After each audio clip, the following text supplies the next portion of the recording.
qu'est-ce que vous faites? Monsieur Cyrus, je sers un client. Un client? Vous avez perdu la tête? Le gérant força le sans-abri à se lever. Puis il demanda à son employé d'expliquer son geste. Frank répondit que les gens devaient s'entraider et que c'était aussi le principe défendu par l'ancien propriétaire. Mais cette phrase mit Ethan hors de lui. À partir d'aujourd'hui, c'est moi qui commande ici. Les anciennes règles, c'est fini. Vous êtes tous virés. Alors prenez vos affaires et sortez d'ici. Vous pouvez rester parce que vous êtes un vieil ami de mon père. Ah, c'est dégoûtant. Dès le lendemain matin, Ethan recruta rapidement toute une nouvelle équipe. Et avec eux, le prix des coupes changea aussi. Monsieur, j'ai bien peur que nos clients réguliers ne puissent pas se le permettre. On s'en fiche des réguliers. Mon père vous a laissé gérer cet endroit depuis trop longtemps. Messieurs, un toast à nos nouveaux clients très riches.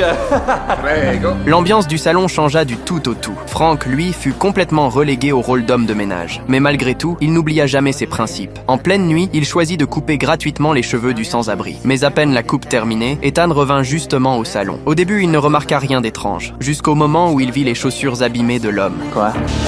C'est le clochard. Monsieur, Franck, je suis très déçu. Vous êtes viré. avec tout le respect que je vous dois, monsieur, c'est votre père qui m'a embauché. Estimez-vous heureux que mon père n'ait rien vu de tout ça. Alors prenez ce sans-abri et sortez d'ici. Maintenant! Finalement, Frank quitta les lieux profondément déçu. Le lendemain matin, Ethan fit visiter le salon à son père. Il mentit en disant que Frank avait pris sa retraite. Puis il demanda à son père de regarder leurs nouveaux employés. Mais à ce moment-là, quelqu'un frappa soudain à la porte. Bonjour, je pourrais parler à Franck? D'accord, encore toi, dégage, Clodo! C'est comme ça que tu traites les clients maintenant? Charles accueillit Sam avec bienveillance. Puis, il lui expliqua que Frank était déjà parti à la retraite. Mais Sam comprit très vite que quelque chose clochait. Non monsieur, je crois pas. C'est plutôt que ce jeune homme l'a viré pour avoir coupé les cheveux d'un sans-abri. Ok, je l'ai fait. Et alors? Ce vieux schnock, il allait ruiner le salon, papa. Alors c'est vrai? Oui, mais... Ethan, Charles annonça qu'il allait prendre le thé avec Sam, puis il ordonna à son fils de faire revenir Frank au plus vite. Ethan n'eut donc pas d'autre choix que d'obéir. Ethan, tu t'es déjà excusé auprès de Franck? M'excusez de quoi? On n'est pas une asso, on fait du business. Il peut pas couper les cheveux des gens gratuitement. C'est facile à dire pour toi. Oh, allez. Ethan, parce que de l'argent est tombé du ciel pour toi toute ta vie.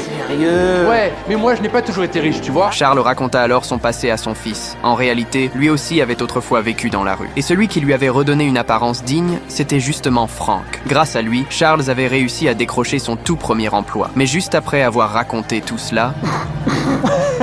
Papa, tu crois vraiment à ton sentimentalisme à 2 balles? Ouais, t'as pas tort. Je vais t'expliquer différemment. Quoi? Charles bloqua tous les comptes de son fils, puis il lui ordonna de travailler désormais comme homme de ménage dans le salon, jusqu'à ce qu'il comprenne enfin comment respecter les autres. Papa! Tu vas d'abord nettoyer tout le salon.